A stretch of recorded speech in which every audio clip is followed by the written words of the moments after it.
Silvina Bataki. Silvina, muchas gracias por venir. Hacía mucho tiempo que teníamos ganas. Además tenemos dos ministros de Economía a nivel nacional. ¿Cómo tomaste tu experiencia cuando tu paso como ministra de Economía en un momento donde, además de la situación económica, que es lo que tiene que asumir un ministro, había una crisis política, ¿no? Porque fueron 48 horas de una enorme tensión política. Recuerdo que fue un fin de semana, estábamos todos a la expectativa. ¿Cómo viviste eso? Bueno, en primer lugar, buen día, fue un domingo, fue un sábado que renuncia Guzmán. Bueno, les decía, buen día y muchas gracias por la invitación.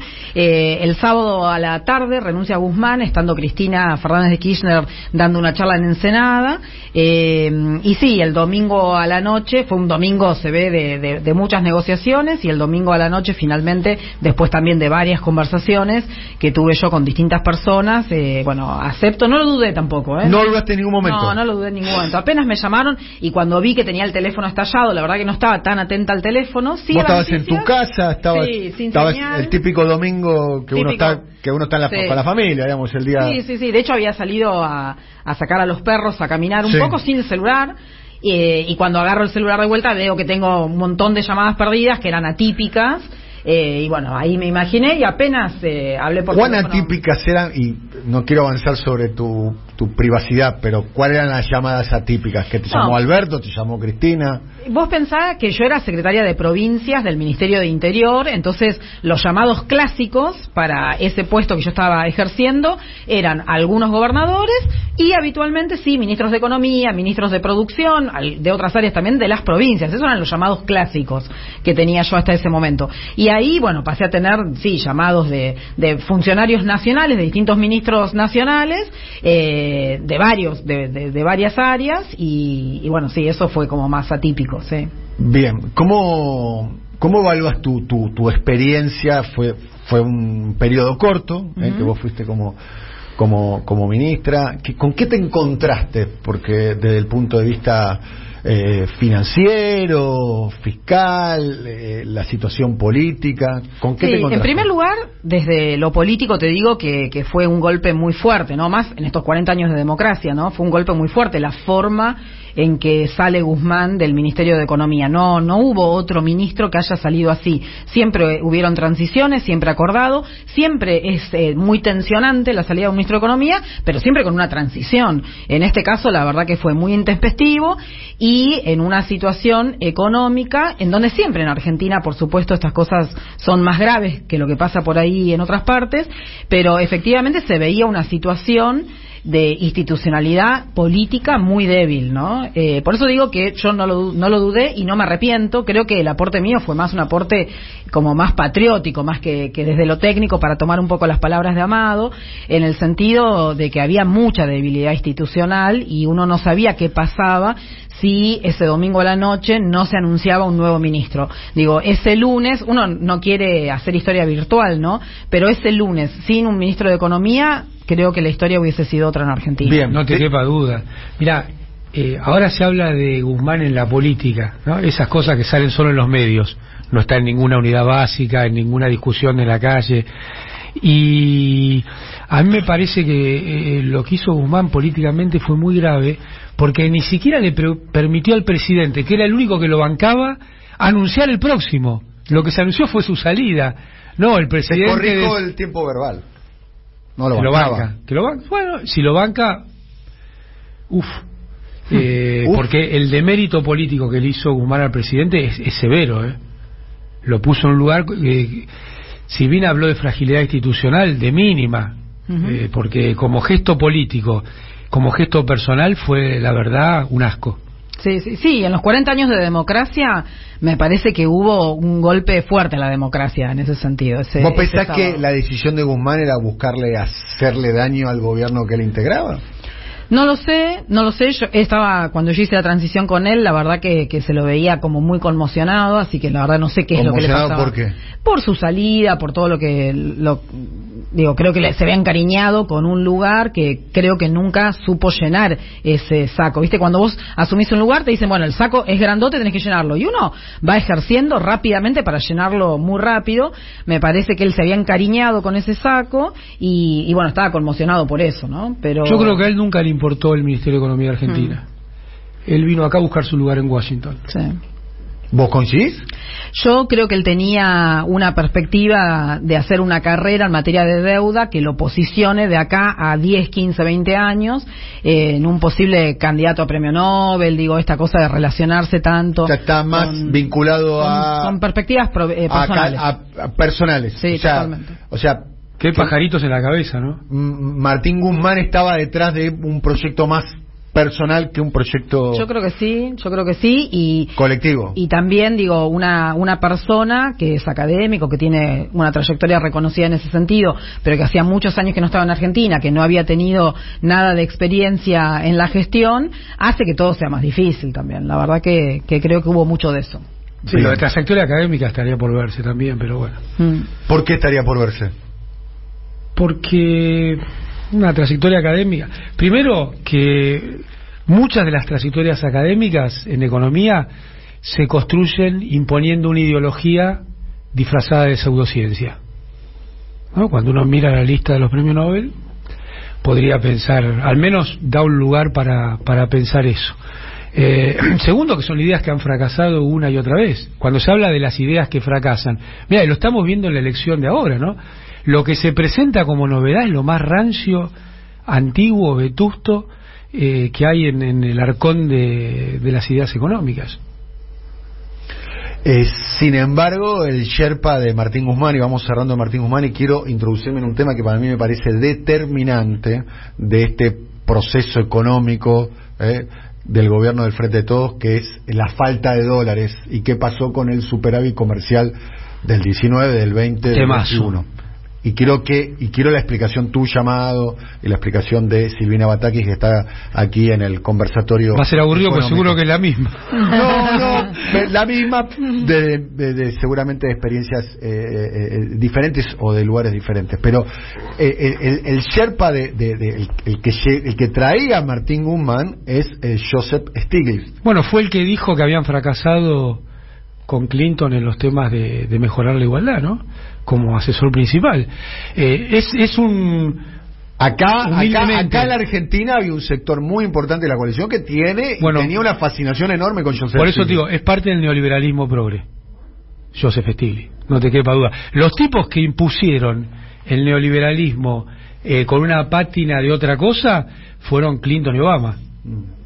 Bueno, es esa visión del mundo. Sí, bueno, el famoso oxímoron de neoliberalismo de inclusión, ¿no? La idea de un proyecto neoliberal con inclusión. Sí, te regalo los derechos de cuarta, claro, con planes sociales, digamos, con un plato de arroz y feijón. Pero claro, el tronco de lo distributivo te lo debo. Claro, o sea, sin reformas profundas, sin apropiación de renta y demás. Vamos al tema, entonces, Silvina, si te parece.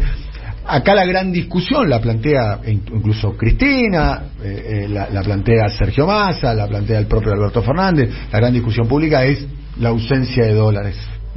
No hay dólares. De hecho, gran parte de las gestiones públicas de Massa están en función de eso, ¿no? El adelantamiento de dinero del fondo, su viaje a China por ampliar el swap, para dar dos ejemplos de lo que está sucediendo en estos momentos. Pero cuando uno revisa en términos macroeconómicos, yo no soy economista, ustedes son economistas y además saben observar bien la macro, uno ve que el ciclo del año 19, del año 20, del año 21 y un segmento del año 22, corríjame por favor si estoy dando alguna imprecisión, fue un momento de superávit comercial. Entraron más dólares de los que salieron y los famosos dólares, llamémoslo los dólares buenos, los dólares genuinos, que son los dólares comerciales, que aumenta tu capacidad, seguramente tiene que ver con precio, tiene que ver con cantidad.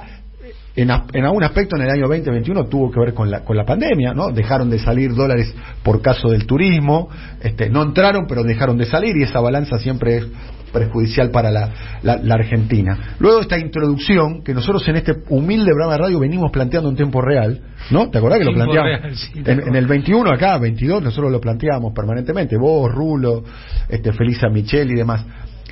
¿Qué pasó, digamos, con esos dólares? Porque la Argentina tenía una alternativa. ¿Qué es lo que sucedió?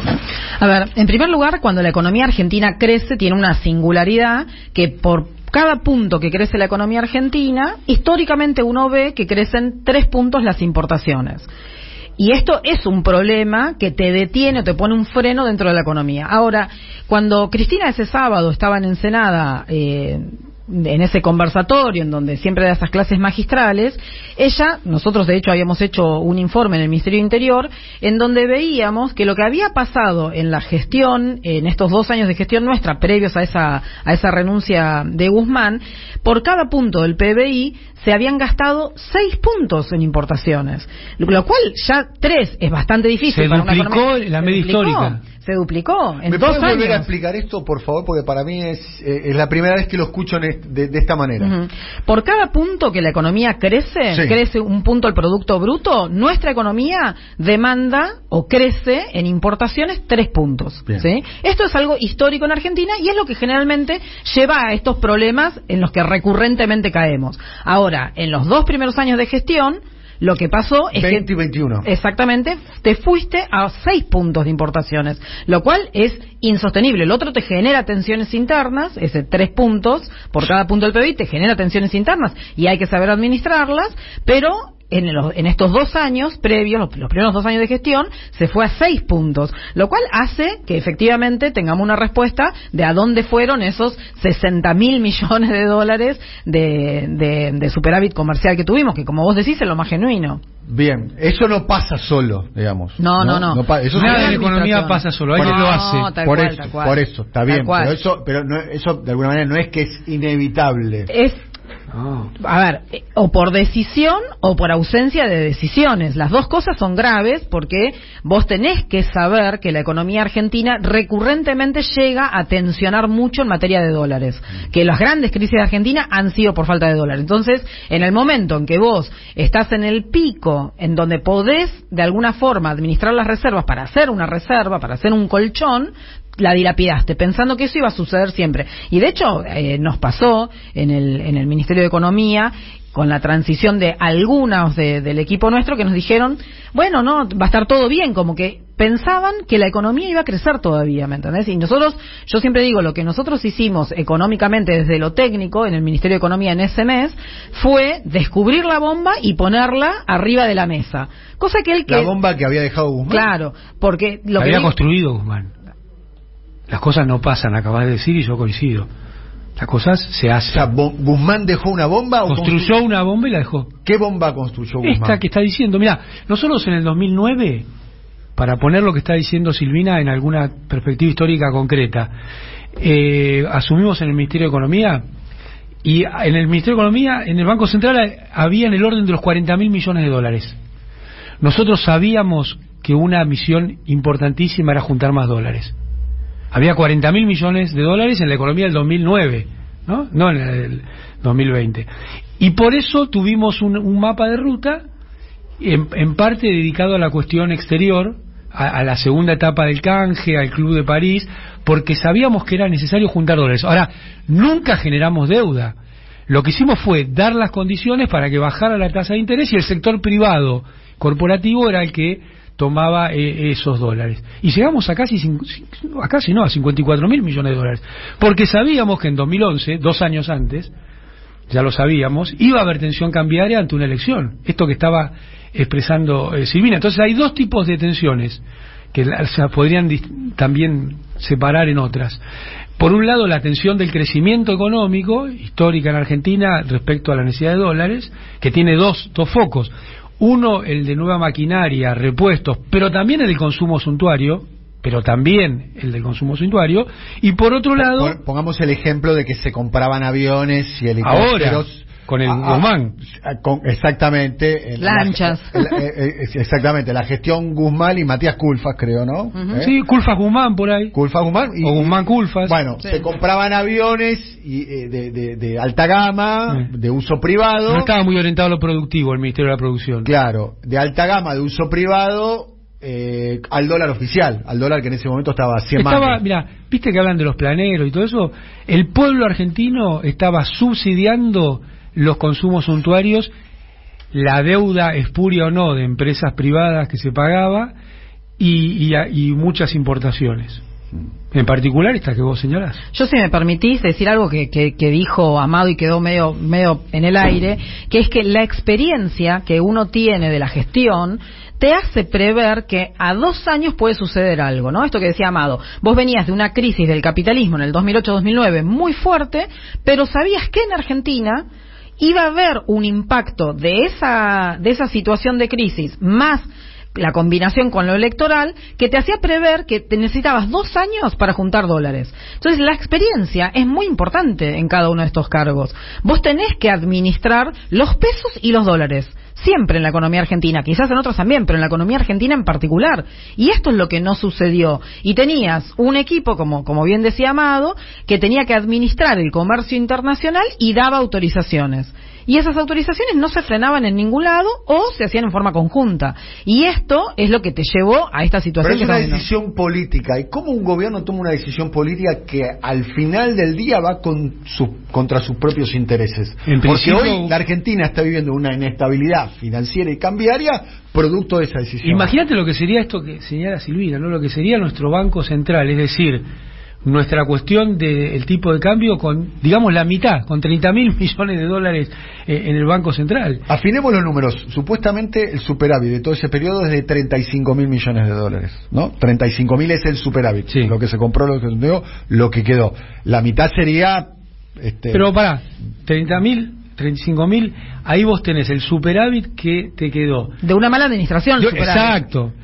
Porque si vos hubieras administrado bien desde el primer día, tu superávit hubiera sido 50.000, 60.000 millones. Vos ya venías administrando mal. Total, entran dólares y construyo estos 6 puntos de importaciones por cada punto de producto bruto. Por eso también hay que meter a Culfas en este tema. Guzmán Culfas. A ver, ¿cuál fue la Tuviste una muy mala administración de comercio exterior. ¿Cuál sería la responsabilidad de el ministro Matías Culfas? Una muy mala administración de comercio exterior. Explícamelo en términos Permitir empíricos. Entrar cualquier cosa que no tenía nada que ver con lo productivo. Por ejemplo, aviones. Aviones de lujo para empresarios. Exactamente. Y esos empresarios... Pero eso, digamos, es el ejemplo burdo. Después, cuando uno empieza a desgranar, hubo gran cantidad... Porque hay 2 problemas. Los dólares que se permitieron salir para pagar deuda privada, subsidiados a tipo de cambio oficial... Eso es el Banco Central. Yo te diría que el ministro de Economía no puede no conocer ese tema y no meterse en ese tema, ¿no? Está bien, pero... Es más, cuando estábamos nosotros había una autorización para para endeudarse en el exterior. El ministro de Economía no puede, si no, no es ministro de nada. Sí. Si vos sos el coordinador de toda la administración financiera del país, incluso coordinás con las provincias. Con las provincias, claro, también no solamente con el sector privado, con todo el sector público. Claro. A ver, contemos un poco cómo es la historia. Durante el macrismo, las empresas también se endeudaron. Exacto. Cuando llega este gobierno y con la disparada de los tipos de cambio y la brecha, las empresas que se endeudaron en una maniobra que tiene mucha opacidad, porque hay mucho lo que se llama back to back. O sea, la casa matriz Europa, Estados Unidos, para poner un lugar común, le presta a su subsidiaria aquí en la Argentina. Y también guaridas fiscales. Bueno, por eso. Entonces, ahí se adelantó el pago de deuda, de alguna manera, a dólares baratos. Estamos hablando de dólares... O sea, el dólar oficial tenía un dólar y esta gente tenía otro. Cuando hablamos de casta, ahí tenés la casta. Esa es la casta. Y el otro tema que... También es cierto que si vos decís, escúchame, no te doy los dólares para que vos pagues la deuda, esa empresa defaultea y se genera un... O busca cómo refinanciarlo, reperfilarlo.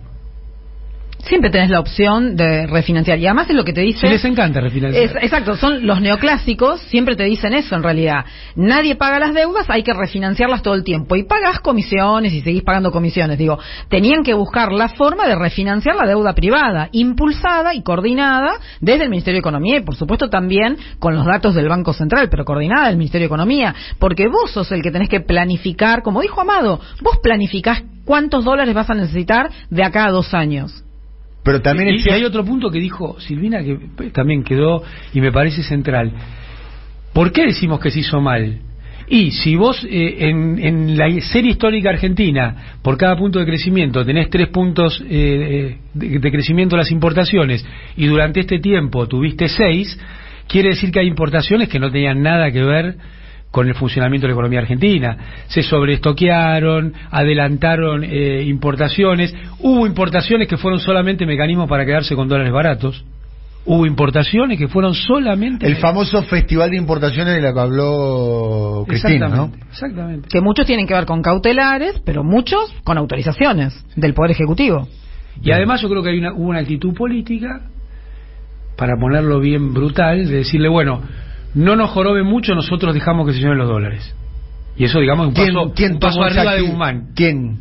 Eso yo creo que tiene que ver con el enfoque de la presidencia de lo que es el sistema de funcionamiento del poder en Argentina.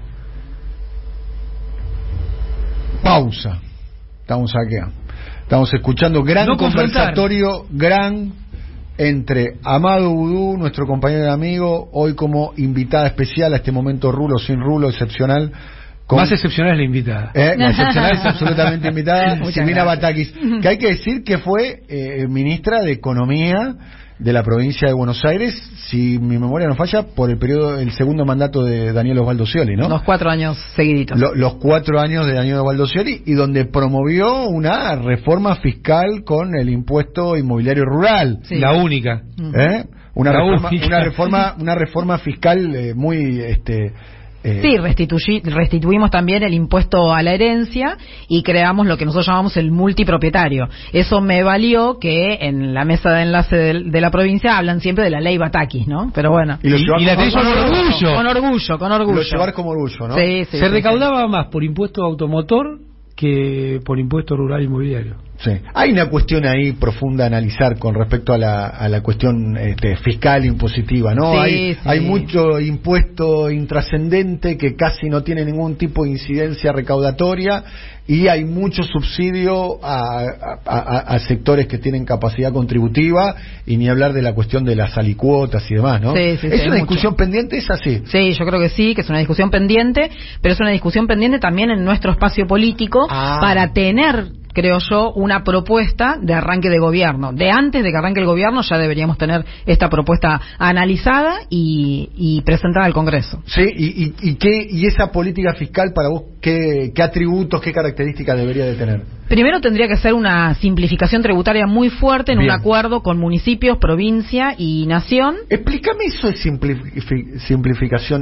tributaria. ¿Qué sería? Me interesa. Yo me acuerdo en la provincia de Buenos Aires venía algún empresario a verme y me decía, bueno, quiero invertir en provincia de Buenos Aires, ¿cuántos impuestos voy a pagar? Depende, le decía yo. En Tigre se paga una cosa, en Bahía Blanca se paga otra, en Saliqueló se paga otra, en La Plata se paga otra. Y los empresarios del exterior te miran y dicen, ¿cómo es esto? No se entiende. Vos pensás que de los 200 países que hay en el mundo, hay unos 20 nada más que son países federales como nosotros, y tienen esta cosa de las atribuciones impositivas divididas. ¿El resto son unitarios? Sí. Son más la norma es más lo unitario que lo federal. Claro. Bien. Contrariamente a lo que nosotros pensamos, porque somos somos federales, entonces lo tenemos incorporado.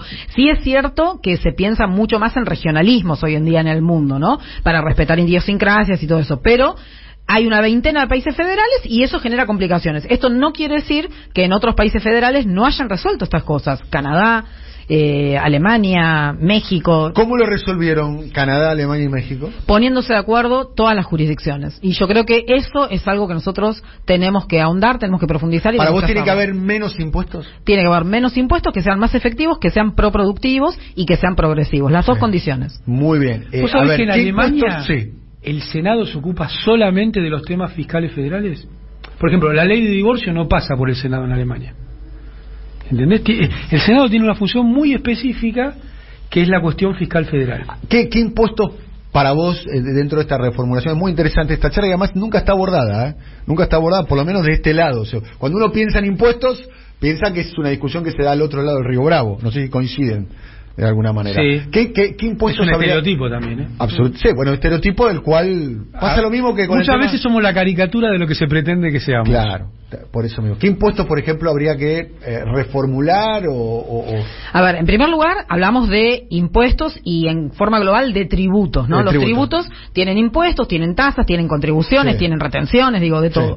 Yo creo que el debate tiene que estar por todo. ¿Sí? No podemos eliminar, obturar el debate. Yo creo que tenemos que debatir todo, porque si nosotros queremos en serio empezar un periodo en donde podamos tener el consenso suficiente para poder abordar estructuralmente estos cambios que vos decías, necesitamos poner en la bolsa todo. Después, obviamente, nosotros tenemos posturas respecto a algunos impuestos en particular, pero hay que fortalecer el impuesto al cheque, por ejemplo, que es un impuesto que lo impuso Cavallo, el segundo Cavallo, el Cavallo de la Alianza, también retratado en diciembre de 2001, la serie que dicho sea paso recomendamos que la vean, está en Star Plus.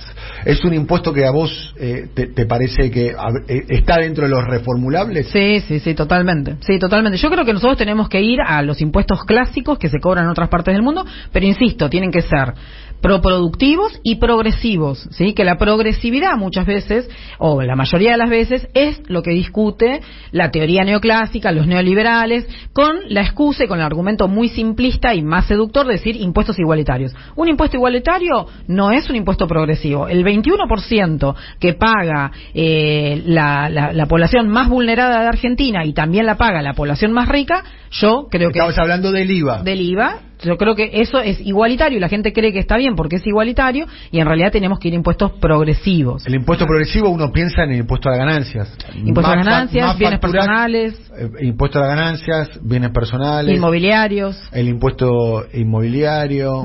El otro es muy Thatcher, eso del impuesto igualitario. Totalmente.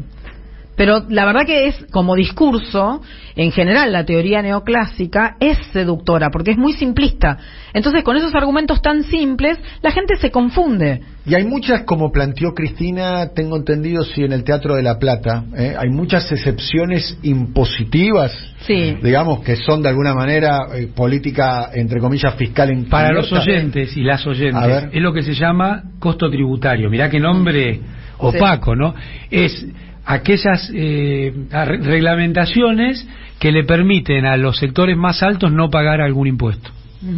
Bien. Y a las empresas también, ¿no? Entonces, vos tenés 4 puntos del Producto Bruto a través de este concepto que van a sectores altos o sectores empresarios, que en muchos casos está bien, en algunos estoy muy de acuerdo con que el sector empresario tenga... ¿Estás de acuerdo? No, por ejemplo, vos tenés exenciones impositivas cuando haces una ampliación de tu planta en un parque industrial. Entonces decís, bueno, por 5 años no te cobro un impuesto. A ver, tengo una planta de 10.000 metros, vas al Estado y le decís...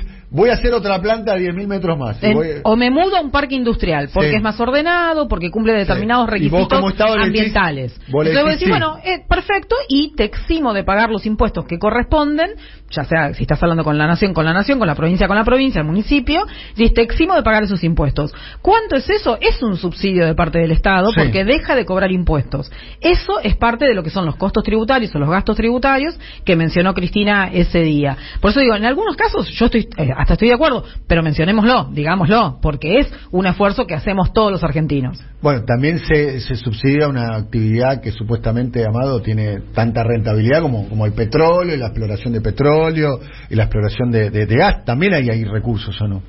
Sí, hay recursos, por eso esto que dijo Silvina es muy importante. Hay que ver qué impacto, por ejemplo, en la creación de empleo o en la creación de exportaciones genera alguna de estos costos tributarios. Yo creo que, por eso, en economía nada es simple, como lo presentan algunos economistas que dicen conmigo la inflación se acaba en algún día. Y si no, miremos la simplificación de la convertibilidad, te llevó a la simplificación que desaparezca el país, ¿no?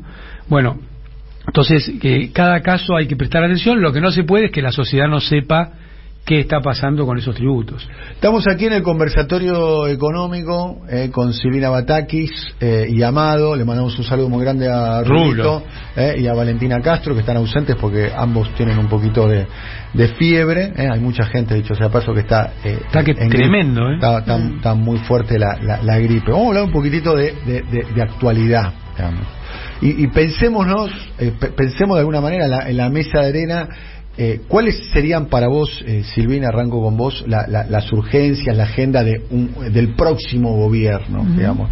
¿Debería encarar en qué sentido? Ya planteamos el tema de la reforma fiscal. Hay un tema que es central, que para mí es determinante, por lo menos yo lo observo así, que es el tema de la deuda, ¿no? ¿Cómo se observa la deuda? Sí, yo creo que para mí es determinante que el próximo gobierno nuestro, antes del 10 de diciembre, tenga presentadas las leyes con los debates suficientes en el Congreso de la Nación. Me parece que el debate va a ser en el Congreso. Digo, esa me parece que es la tarea fuerte. Una reforma tributaria, una ley que proteja nuestros recursos naturales y que el beneficio de esos recursos naturales sea para los argentinos. Vos hoy tenés que el mundo demanda que Argentina casi no contamina ambientalmente para el cambio climático.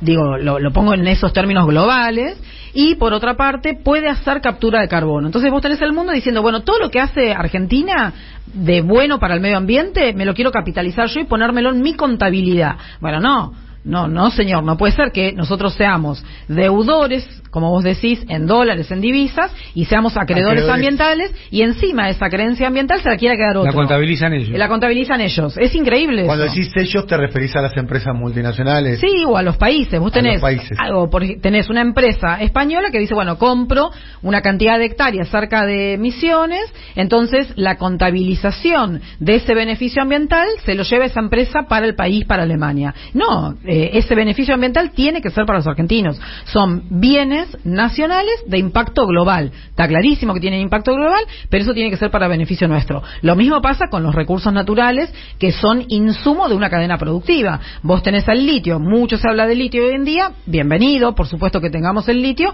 pero que el beneficio sea para nosotros, no para el resto del mundo. Entonces, eso necesariamente tiene que pasar por el Congreso. Tenemos que tener una ley de administración financiera nueva, de entidades financieras nuevas. Nosotros tenemos la ley de entidades financieras de la 77, dictadura, exacto, del año 1977, de la dictadura cívico-militar, que junto con otras leyes del momento fue la que intentó torcer la matriz productiva de Argentina para llevarla, y lo logró a una matriz especulativa. El impuesto al cheque es un resultado de esa ley de entidades financieras. ¿Por qué? Porque está concatenado con esa ley de llevar toda la especulación financiera, ¿sí? Entonces vos tenés un sistema que lo que hace es que solamente se utiliza el sistema financiero para la especulación y no se utiliza para el sector productivo. Argentina es uno de los países con menos penetración financiera de lo productivo que hay en el mundo. 7% nada más de las empresas en Argentina financian sus inversiones a través de algún crédito financiero. Mirá, será importante esto que estás trayendo, que convive esa situación con dos bases monetarias en LELIQ. Es algo que es inaudito. O sea, la Argentina es como decía Daniel Osvaldo Scioli, un paraíso financiero. Hoy, no, claramente, ¿no? Las tasas, creo que la tasa efectiva anual debe estar en 160 puntos. Claro, ya supera. ¿No? O sea, poner la guita en el banco, holgadamente, los 100 puntos holgadamente. Cualquier tasa que uno quiera es incompatible con la producción. Y ahí vos tenés el tema de las leyes que no, lejos de resolverse, este gobierno lo consolidó y lo agravó. ¿Coincidís con eso, Sí, Silvina? Sí, el tema de la LELIQ, la verdad que es tremendo. Nosotros lo que habíamos hecho en ese mes que estuve yo en el ministerio era tratar de separar las tasas de interés, ¿sí? Cosa de que hubiese algún desincentivo a que se siga creciendo ese volumen de LELIQ. Sí, también me parece que hay que reconocer que hay un esfuerzo muy grande hoy de la Secretaría de Producción de Nación en poner subsidios para que los sectores empresarios, los sectores productivos tomen crédito para la producción estratégica de Argentina. Eso es importante. Ahora, vos en el mundo tenés banca de desarrollo, tenés agencias de desarrollo en el mundo desarrollado, ¿no? El mundo desarrollado es desarrollado por muchas cosas, pero uno tiene que mirar la historia. Y la historia fue con un Estado presente y con agencias de desarrollo que promocionan la actividad industrial con políticas activas en todo el territorio. Argentina es el 7º país del mundo en materia territorial. ¿Cómo no vamos a tener agencias de desarrollo? Y es un país subpoblado, además, ¿no? Subpoblado, pero con una demografía tremenda. Digo, México y Brasil concentran su población alrededor de las capitales en un 21-22%. Argentina en un 37%. O sea, la demografía de Argentina es muy desbalanceada, en buena parte por esa ley de entidades financieras y todas las leyes que también hicieron que se venga toda la población al conurbano bonaerense. Digo, tenés ese desbalance y cuando vos no incorporás las provincias a la matriz productiva, vas a estar lejos de poder combatir la inflación.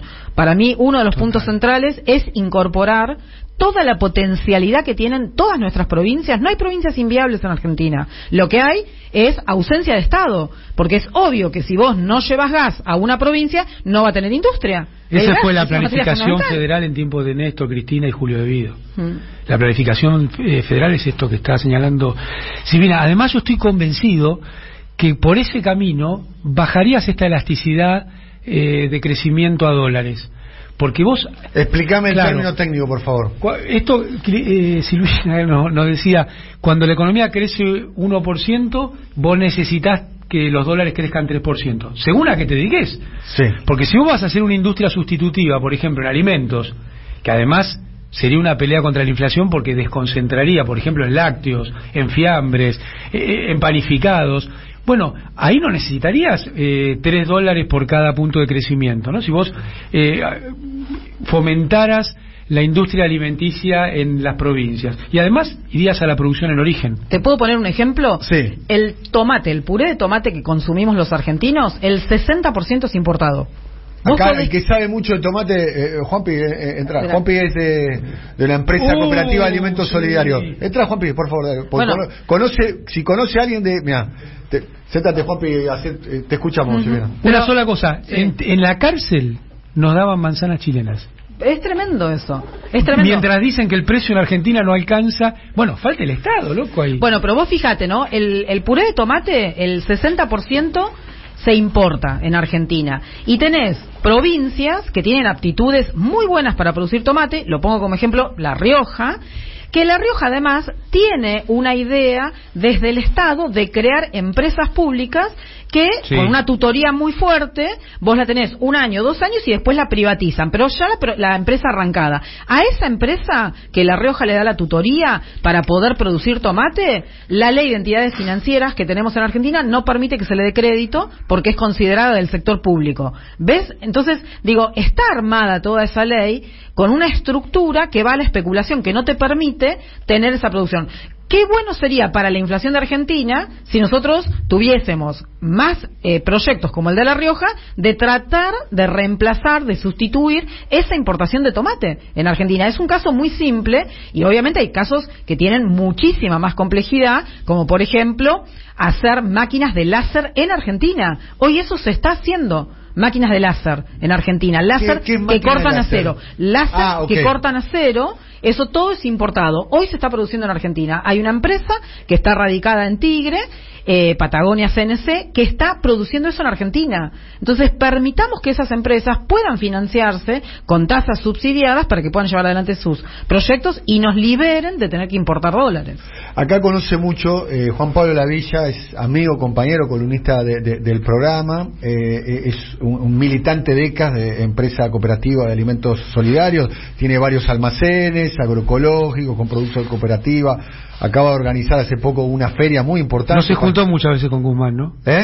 Con Silvina sí nos hemos juntado. Por eso. ¿Sí? ¿Se juntaron? Sí. Ah, bueno. Contá un poquito, a ver, el recuadro con respecto al tema tomate, que es un tema que hemos abordado en este humilde programa. Sí, clarísimo lo que decía, el ejemplo de La Rioja. Bueno, Mendoza, hay momentos del año que tira tomate.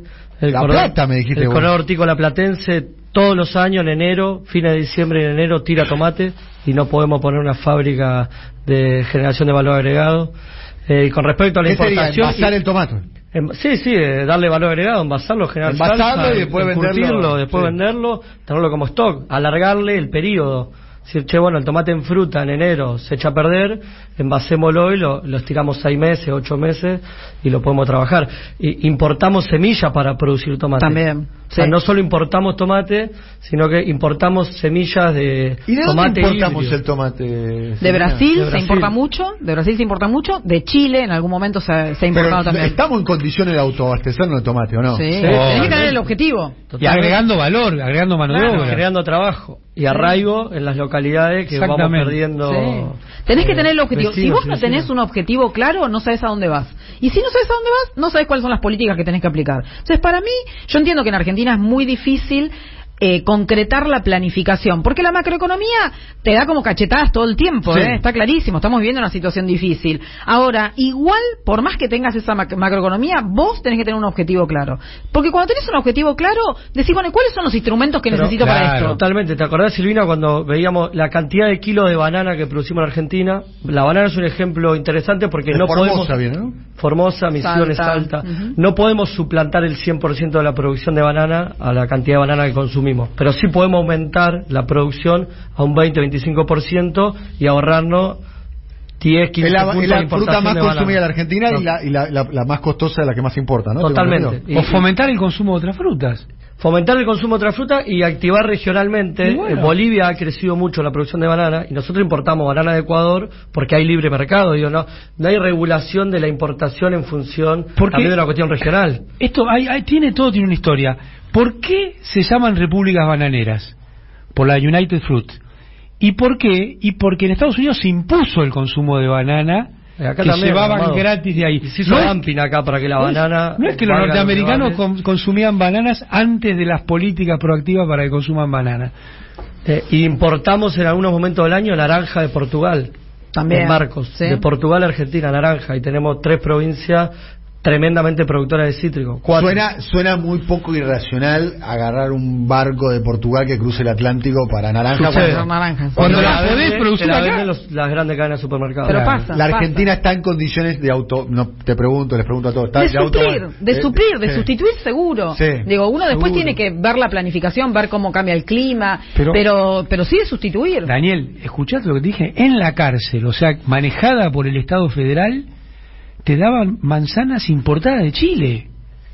Quiere decir que ahí el Estado está pensando en cualquier cosa, y en cualquier cosa en el gobierno de Macri era pensando en sostener las políticas coloniales.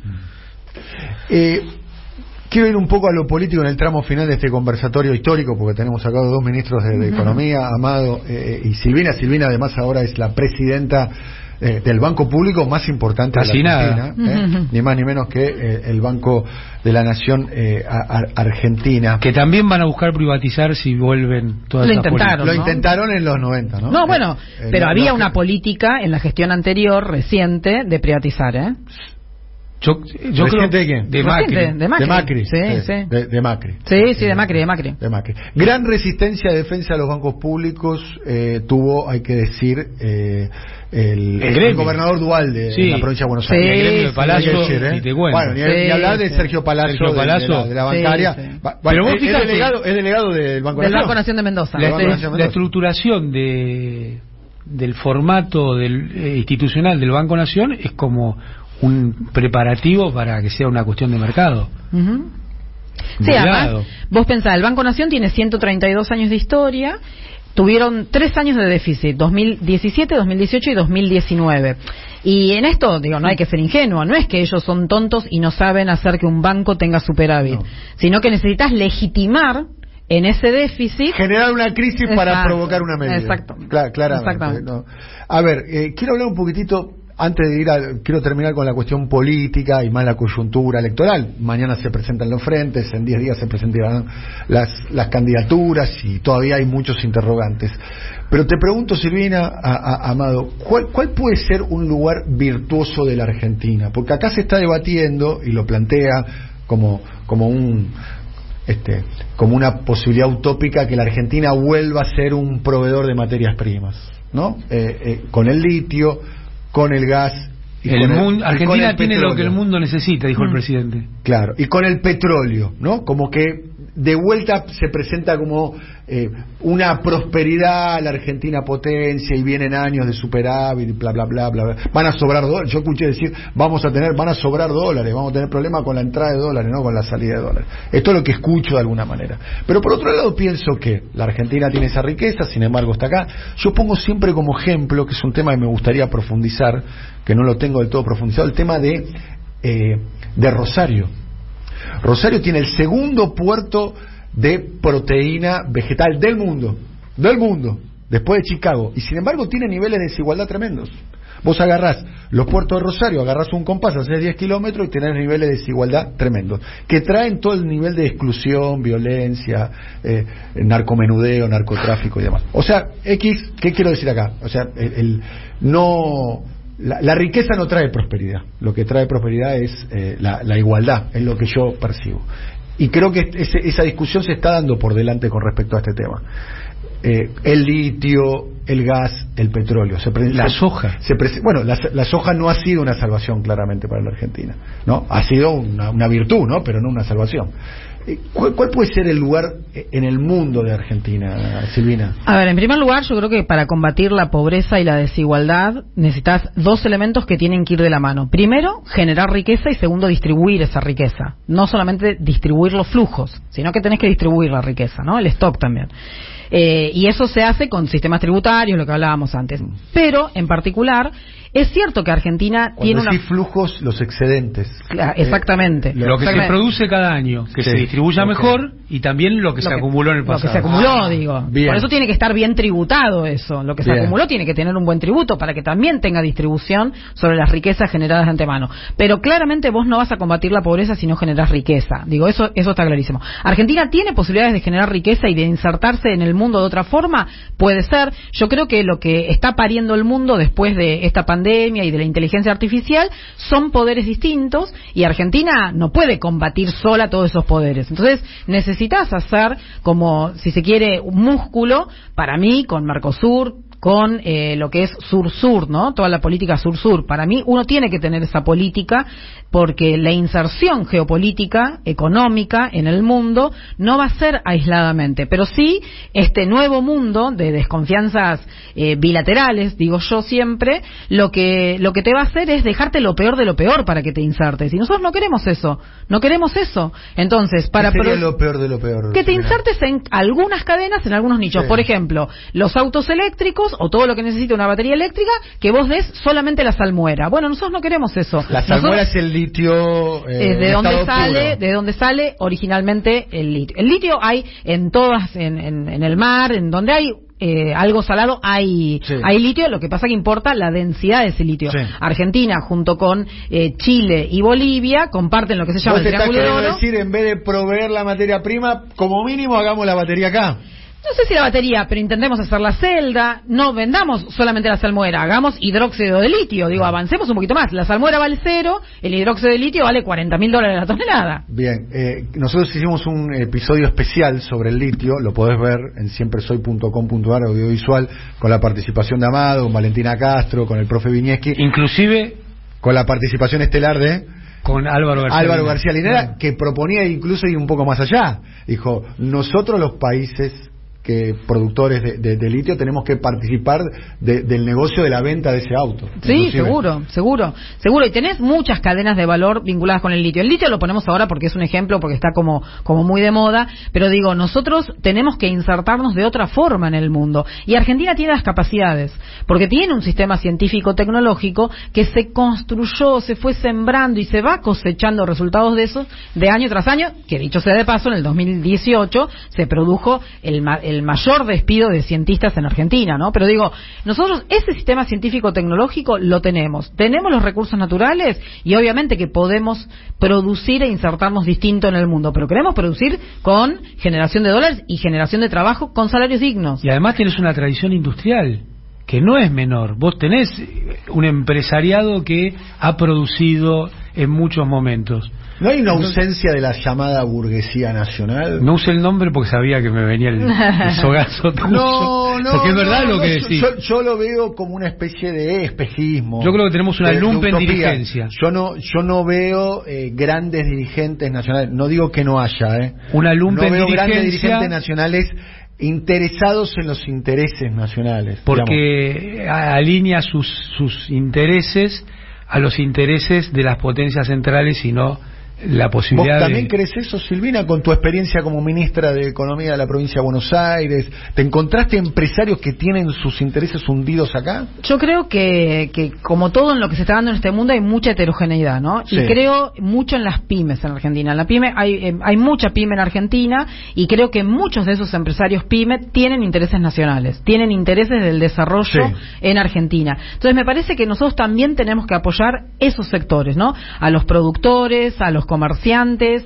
a los emprendedores, a los empresarios pyme. Me parece que por ese lado nosotros podemos construir ese interés nacional de parte de la industria, pero los tenemos que acompañar desde el Estado. Sí, si no tenés esto que decíamos antes, las tutorías, financiamiento, bueno, ¿cómo lo acompañamos? De alguna manera tiene que haber un Estado, claro, que genere ese proyecto nacional. Digo, yo pensándolo de la producción de alimentos, si vos producís alimentos y después estás sujeto a la oferta y la demanda de un mercado privado que especula, hay momentos que decir, ¿para qué hicimos todo lo que hicimos? Digo, cuando terminé de cosechar la manzana, no sé a cuánto la voy a vender. Y estoy laburando hace 2 años y no sé a cuánto la voy a vender. Digo, si no hay un programa nacional, en este caso de producción, y incluso lo hemos discutido, Silvina, de planificación de los alimentos contra temporada, en los momentos donde sabemos que pega el pico la cebolla, pega el pico la papa, pega el pico la banana, todos los años en el mismo momento. Y son por una cuestión que se hacen en Europa, porque los argentinos estamos siempre, porque en Europa se hace distinto, en Estados se hace distinto, en Europa se hace eso. Y además una Argentina... Sí, se hace distinto, lo protegen. Y una Argentina con una mixtura de climas. Con una posibilidad de producir fruta estacionalmente en forma permanente. En forma permanente por los distintos climas que tenemos. Digo, bueno, si no hay un programa que abrace ese proceso, difícil echarle la pelota en términos individuales, digo, a los productores, en este caso las pymes. Pero yo creo en los empresarios pyme, Yo creo en los empresarios pyme y creo que ellos sí tienen Pequeño detalle, te pregunté por los grandes empresarios, no por la burguesía nacional, porque yo pienso en los años 90. Pero ellos pueden ser. Vinieron los brasileros y se quedaron con la empresa de Marita Fortabás y la quedó Camargo Correa. Vendieron todos, acá vendieron todos los empresarios en vez de expandirse hacia afuera. Hay una respuesta muy elástica de los empresarios pyme, me parece a mí, esto que señala Silvina, ¿no? Ahora, en Argentina el tema de... Por eso yo siempre... Pero el empresario pyme levanta todos los días la persiana, conoce a sus trabajadores... Meto el tema con lo de la tasa de interés y las LELIQ. Bueno, es incompatible lo que se ha hecho en Argentina con un sistema productivo y sobre todo un sistema productivo pyme. Vamos a terminar, me piden que te pregunte por Vicentín. ¿En qué estadio se encuentra Vicentín? Acá tenemos a Rulo de la Torre, que hoy está ausente. Le mandamos un abrazo muy grande, que fue el periodista que hizo, que comenzó la comunicación pública de la cuestión Vicentín. ¿En qué estadio se encuentra? Y de la deuda privada, el tema de los dólares también, Fue Rulo el que sacó ese tema.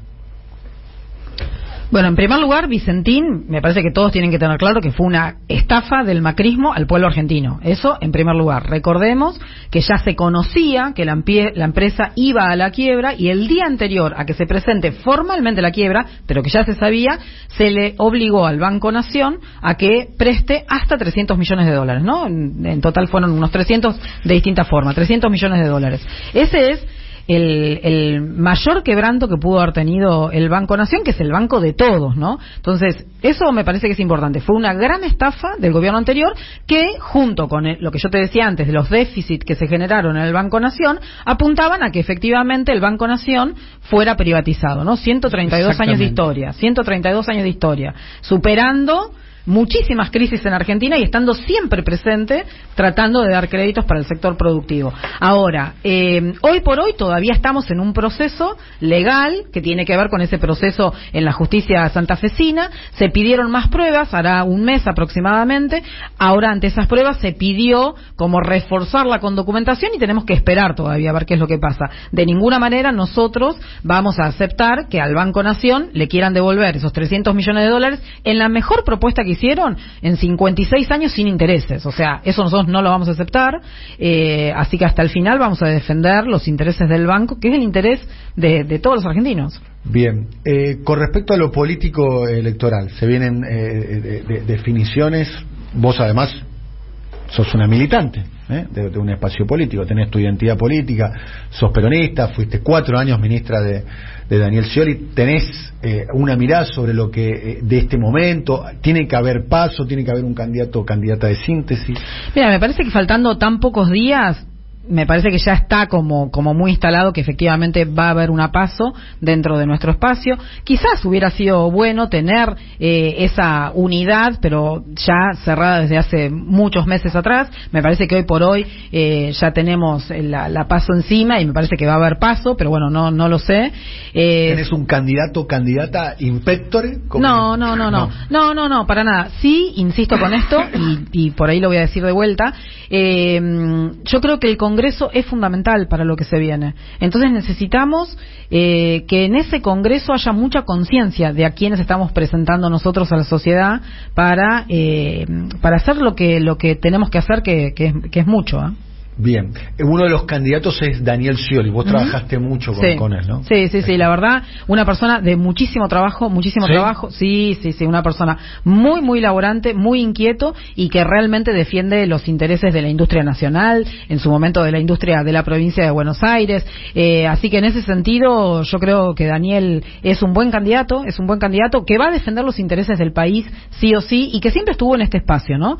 Siempre demostró una lealtad al espacio, nunca traicionó y efectivamente conoce de la estrategia por ahí que se necesita para... ¿Te parece que es la persona adecuada para este momento histórico? Yo insisto en que creo que va a haber paso. Sí. Por Daniel te digo cuáles son las cualidades que tiene. Me parece que va a haber otros candidatos que también tienen enormes cualidades.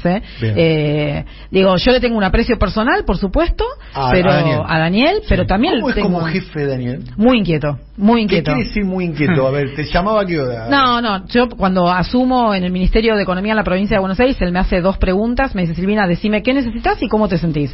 Y ante la primera pregunta, yo le dije: mire, mi nene era muy chiquito. ¿No lo tuteas? No, yo no lo tuteo. ¿No lo tuteas? No lo tuteo. ¿Aún hoy? ¿Te llama ahora? ¿Lo tuteas? No lo tuteo. ¿Nunca lo tuteaste? No, nunca. Mirá, bueno. Nunca. Mire, ¿cómo es? Mi nene era muy chiquitito en este momento, entonces le digo, yo necesito, aunque sea las primeras horas de la mañana, dedicarme a mi nene. Sé que después no va a ser así, entonces le digo, necesito hacerle el desayuno, la mochila y llevarlo a la escuela. Claro, lo que hace una madre.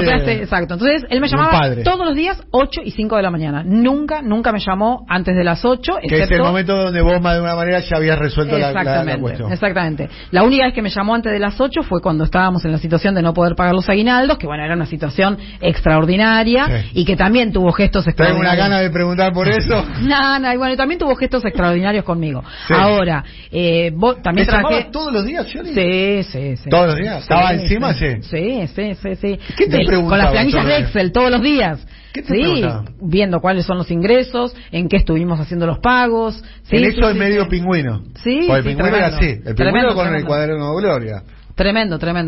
Tiqui. Cristina con el primer llamado del día también. Sí, ¿no? Y el último de la noche. ¿Vos como ministro de Economía, Cristina te llamaba también todos los días? Sí. ¿A qué hora? Yo no tenía hijos, así que a cualquiera. Sí, a cualquiera. Yo tenía esa excusa. Claro, pero si me permitís también agregarte que trabajé 2 años y medio con Guado. Eso te iba a preguntar. De donde nos conocemos acá con el compañero. Y la verdad que también fue extraordinario trabajar con Guado. ¿Guado cómo es? También muy inquieto, cuesta que se quede sentado, pero es una esponja en cuanto al conocimiento. ¿Por qué esponja? Y nada, yo tenía nucleando los temas más de planificación productiva, pero también temas fiscales. Por ejemplo, el tema de la coparticipación con la ciudad de Buenos Aires lo tenía yo en ese momento en la Secretaría de Provincias, y él tenía que tomar toda esa información y tomar decisiones. Sí. Y la verdad que siempre fue una persona muy abierta a escuchar todos los temas. Yo por ahí soy demasiado creativa, entonces le llevaba millones de temas y me decía: Silvina, pará, empecemos por esto, ¿no? Y la verdad que eso me parece que también es bueno, ponerse objetivos. Esto que yo digo, para el país, que uno tiene que tener objetivos, un ministro o un gobernador también tiene que poder plantarse en los objetivos. Planificar. Sí. O sea, de acá a un año vamos a estar así o tener un objetivo. Sí. Bueno, Guado eso lo tiene. Lo tiene. Guado eso lo tiene. Bien. ¿Y Daniel lo tiene, Scioli? Sí, Daniel yo lo percibía como más en el día a día, ¿no? Corriendo y viendo por cada sector productivo a dónde quería ir también. Sí. Pero Guado planificándolo más por ahí, ¿no? Bueno, con Guado hicimos el plan de desarrollo federal, sido ¿no? ¿Un buen presidente, Scioli? Sí, yo creo que sí, que hubiese sido muy distinta la situación a lo que por supuesto hizo Macri. Sí. Bien, bueno, que Macri sin ninguna duda, casi mejor que Macri, cualquier cosa, ¿no? Sí, nada, pero Daniel es una persona muy activa que está muy sobre cada uno de los temas. Te puedo preguntar si el actual presidente Alberto Fernández también está encima de los temas, todo el mundo dice que tiene otro estilo de conducción, ¿no? Yo la verdad que no estuve tampoco con él, digo, fue un mes nada más y fue un mes muy especial de la situación política de Argentina, no solamente económica. Entonces en ese mes, que se suponía era como mi primer mes, si querés, es obvio que teníamos trato bastante diario, pero la verdad que no te puedo decir gestionando. Te meto, Silvina Batakis, te meto en un quilombo si te pregunto a quién votarías en la interna, ¿a Guado o a Scioli? No, sí. Te meto en un quilombo. Qué difícil. Yo te pregunté si te metían en un quilombo. Si me contestabas no se sabe ni siquiera si va a existir eso, porque algunos seguimos pensando que tiene que haber candidato o candidata pero acá única. La hipótesis de Silvina es que va al paso. Le pregunto. Pero como hipótesis. Bueno. No, por eso digo, la verdad que me parece que hoy ¿Te va a costar elegir? Sí, porque la verdad que son dos personas excepcionales y de mucho trabajo los dos, Y eso yo valoro mucho. Hoy Scioli lo tiene como referente a Martín Guzmán, Habla mucho con Guzmán, obviamente no. A mí me lo dicen amigos en común que tenemos, Silvina. Claro. Que habla mucho con Guzmán y que es más, se especula la posibilidad que Guzmán es llamativo, ¿no? Porque el perfil es casi opuesto. ¿No? Scioli es una persona que siempre ha hablado del tema productivo, a Guzmán lo productivo le importa tres pitos. Bueno, fuerte con